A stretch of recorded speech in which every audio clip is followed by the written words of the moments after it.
So let me start.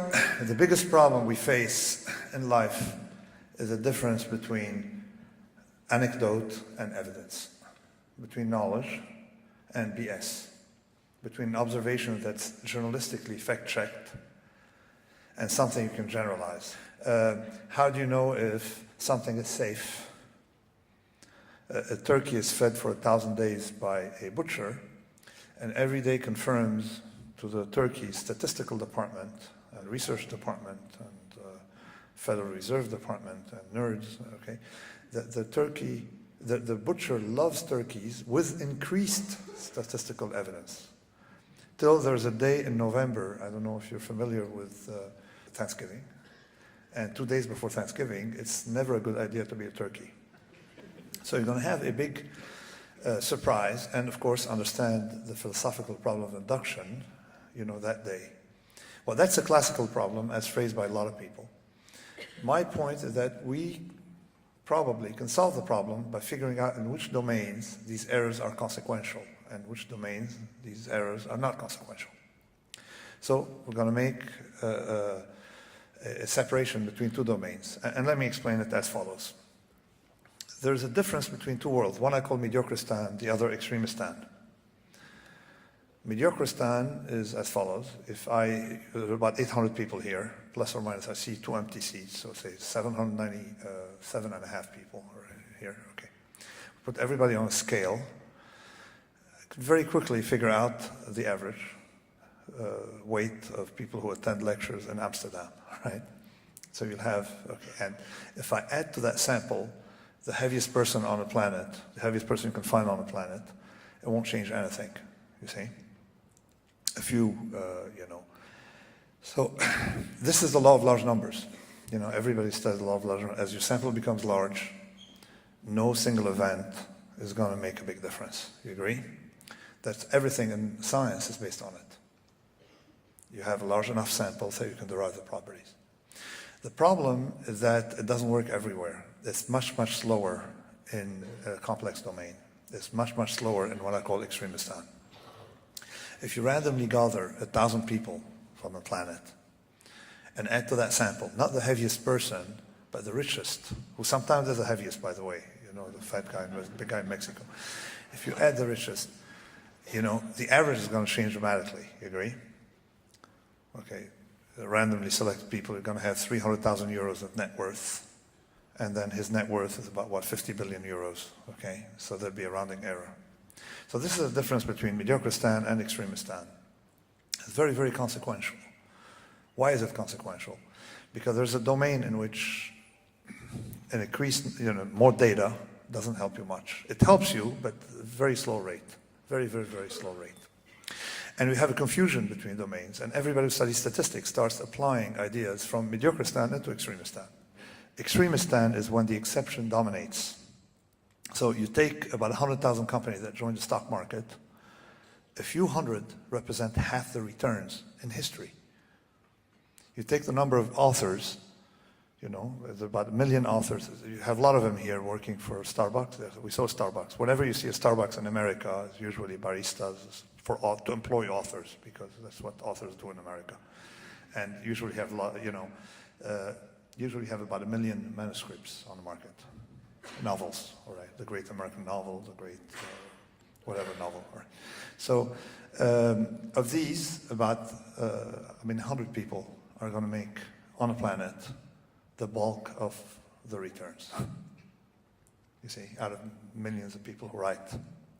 So the exception dominates in Extremistan. It's getting more so with complexity, with modernity, with the web, with a lot of things. We're losing the island effect, you see. The island effect, and this is a nice island, but an island has a lot more species per square meter than a continent. And as you open up the islands culturally, economically, you have the Google effect. At no time in the history of the universe has the road from a college dorm to Google been shorter. And of course, it comes with it that the road from Google to college dorms will also be very short. Okay, this is the thing of modernity, so long as you know it. We can put a human on the moon, okay? You can even send them, maybe give them an internet connection on the moon. We have the capability. It's cost money, but we can get there. You can't predict what's going to happen in Washington in about 2 hours when these guys wake up, have their coffee, right? And of course, you can't predict the stock market tomorrow. So we have two different domains. Why? Because the second domain is dominated by rare events. And rare events are rare, visibly, so you don't see them in your sample. Typically, you don't see them in the sample. And when you see them, often it's very too late. So you cannot mix mediocristan and extremistan. Finance is from extremistan. Terrorism is from extremistan. War is now from extremistan. Nuclear bomb can decimate the planet. Okay, and we got close a few times over the past 50 years. So there's a difference between these two. This is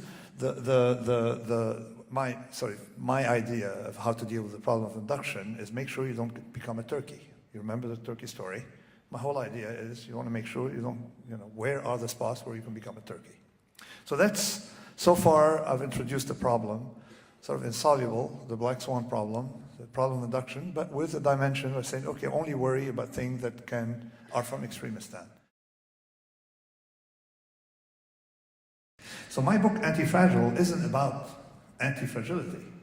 It's not very interesting. It's about fragility and how to detect it. Fragile meaning handle with care. What's the opposite of handle with care? Mishandle, right? What's the opposite of no volatility? Is a lot of volatility, right? So it's a package that benefits from variability, volatility. Please beat up this package. So that's the idea of anti-fragile. If you're anti-fragile, you like randomness, you like error, you like stuff. Aha. Guess what? You'd rather be anti-fragile than smart. And that's quite central because we're going to be talking about education. Why education destroys risk-taking. If you have very little to lose, you want to take as much risk as possible. Do you agree? And in the long run, it's called tinkering. As opposed to the other approach is top-down, where you have a strategy where you're heading. And you need to stick to that strategy, otherwise you fail. Knowledge gives you a little bit of edge, but tinkering, trial and error, if you have a convex response, is responsible for, it's the equivalent of having 1,000 IQ points. The Industrial Revolution was started by people who were thinkers. They didn't know what was going on. We had the steam engine. We had an idea of a steam engine. We've had it for 2,000 years. No, it's tinkering that allowed us to have the Industrial Revolution. So there are two approaches to things. One where you have trial and error. If you have more upside than downside, then you're anti-fragile. And it replaces, in a lot of respect, okay, intelligence. The other one, you know exactly where you're going. The other one, you're tinkering, you discover new things along the way. People say, well, a lot of science comes from serendipity and luck, and I think it's BS. It doesn't come, it's not the luck, because luck can harm you, a plane can crash. It's because you have a convex response to luck. You see, you're not harmed. You can have good luck or bad luck. Bad luck hurts you very little. And this is why most of the wealth formation in the world comes from tinkering. Universities try to make you believe that a lot of these things come from top-down decision-making. You see, I call it lecturing birds how to fly, or the Soviet Harvard illusion. The lecture birds how to fly, and everything evolutionary has been tinkering for millions of years sometimes, or 100,000 in many cases. And then someone lectured the birds how to fly, but the birds don't write books on flying. But the arrow in people's mind is science leads to technology, and technology leads to applications. It's the exact opposite in 95% of the cases. And the other 5%, I'm not sure. I'm not saying I'm against education, I'm against theoretical education in favor of more apprenticeship type of tinkering style education where you teach people how to take risks rather than teach people how to pass exams. And you make mistakes, that are fatal rather than mistakes. In life you should learn to make small mistakes. And that solves the Black Swan problem. In the mind of people, we have this association between variability and risk. We should separate the extremistan, Black Swan risk from variability. Small mistakes, if they're not harmful, and you can get a payoff from them, should be encouraged. So that's sort of the idea. The reason I'm here, this is the real message. The rest was, this was the prelude. The idea of how could you build a society in which we wouldn't have to ask these kind of questions? And the answer is, if you're small, a collection, just remember the tower, okay? Let me find it. A collection of small units, politically, is vastly more robust than a large one. People talk about economies of scale.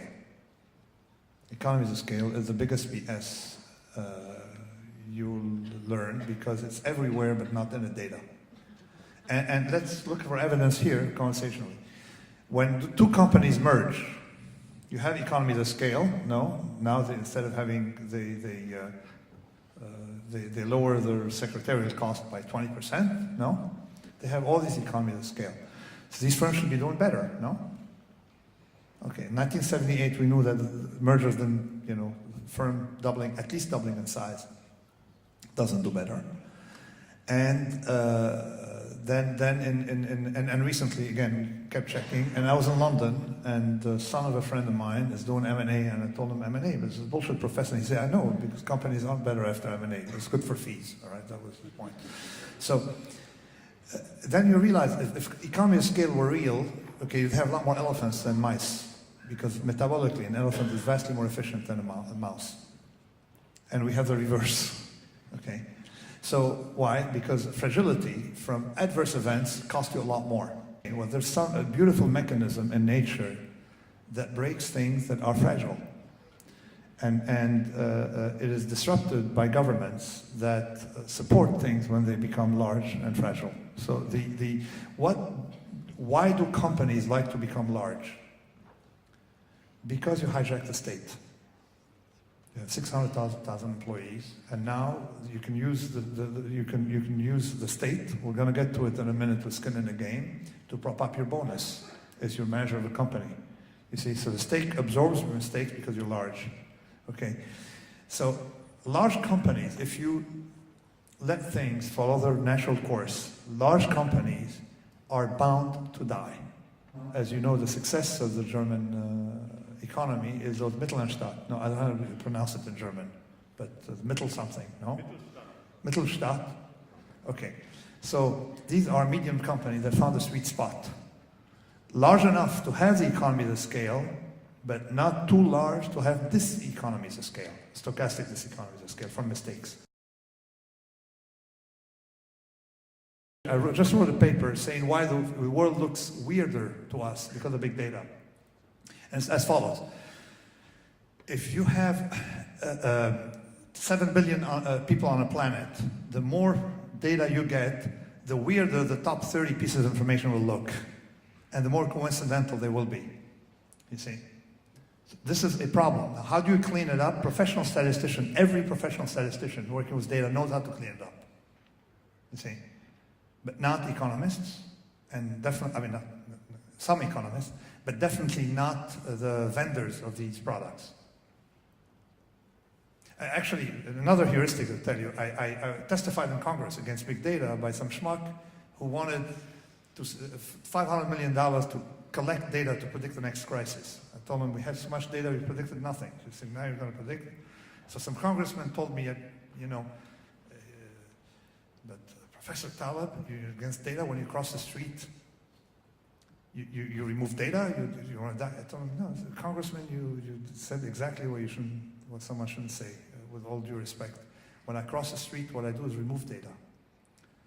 Because if you look at the color of the eyes of every single person on the street, what would happen? You exit the gene pool. So what do? You have a less is more heuristic, which is remove anything from your consciousness that is not large and moving.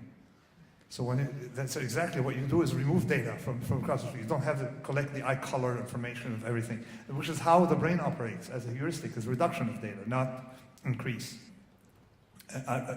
My first non-technical book was Fooled by Randomness, in which I was explaining that more data at a time decreased your knowledge of what's going on. Okay, for several reasons. Whether data, and what is the reason? The reason can be simplified. I'm going to give you the mathematical expression and then the more casual one. Mathematically, there are two things that happen. There's m, number of variables, and n, number of data per variable. You agree? The tragedy of big data is we have too much m, too many variables, and very few, not enough points per variable. Your knowledge increases as you increase n, but decreases as you increase m, which is paradoxical. Let me explain it again. Before the crash of 2008, we had 500 million correlations in finance, and nobody knew what the hell was going on, okay? So visibly, that's the case for that data can be toxic. And let me explain what the point. If I generate random data, okay, it would be impossible not to have high correlations and low correlations for randomness. Randomness doesn't look random. So what happened is that if you have a lot of m, you're more likely to have correlations, spurious correlations. If you have n, reduces it. Now we have a competition between m and n. Okay, let me explain it in plain English. If you look hard on your computer, it is close to impossible not to find a 100% correlation between two variables, and that correlation would be absurd, hence spurious. Namely, the correlation between the blood pressure of your prime minister and the stock market in a certain stock price in Hong Kong, all right? Something like some absurd relationships. Why? Because you're looking at a lot of correlations, a lot of correlation. You're about to have one coincidental. This is coincidences increase in a convex way with m, with the number of data points. We don't have enough. But if you have a longer data series of your prime minister's health or that stock, this will wash out. That is the problem of big data. It's hard to explain it for non-specialists. I try to explain it in a certain way that data is only helpful if the increase of dimensionality comes with the increase of observation, and we don't have that. We only have 7 billion people on the planet. What is the effect? The effect is 85% today, 80% 5 years ago, 60% 10 years ago, of what so-called epidemiological studies, where people start looking at correlation between data on a computer. They don't replicate in medicine. And there's a hospital in Toronto where they had data on patients and three pieces of information for every patient for 28 years. Cause of hospitalization, length, duration of stay in a hospital, and date of birth. So a researcher wanted to do the big data experiment, came up with the following. If you are Virgo, you're 18 times more likely to have a femur injury than if you are Scorpio. But your length of hospitalization is typically, for all causes, is about 2.5 hours shorter, right? That was the statement. Now, this is plain BS, right? But why do we have that BS? Because when you have a lot of data, you get more coincidences now, and coincidental relationships drown your real information. So data can be distracting, but you have to handle data much more rigorously. So the point is, the more data you have, the more rigorous you need to be. And don't call big data science, please, in the name of science. Science is about knowing what you don't know very well, and decision-making is about surviving, not being right, surviving, and we know exactly how to survive, and we can learn from Mother Nature. It's been going on for 3 billion years. Thank you for listening.